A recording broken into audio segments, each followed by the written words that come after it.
കുരിശിന്റെ വഴി ശുശ്രൂഷകർക്കായി കണ്ണൂർ അരവഞ്ചാലിൽ കൂറ്റൻ മരക്കുരിശ് ഒരുങ്ങുന്നു.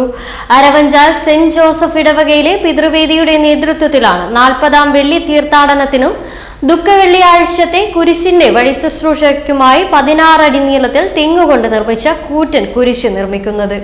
തലശ്ശേരി അതിരൂപതയുടെ നേതൃത്വത്തിലുള്ള 40-ാം വെള്ളി തീർത്ഥാടനത്തിന്റെ ഭാഗമായി വെള്ളിയാഴ്ച വൈകിട്ട് പാടിയോട്ടുചാലിൽ നിന്നും ചെറുപുഴ സെന്റ് മേരീസ് നഗറിലേക്ക് ഈ കുരിശ് ചുമന്നുകൊണ്ടാണ് അരവഞ്ചാൽ ഇടവകയിലെ വിശ്വാസികൾ പങ്കെടുക്കുന്നത്.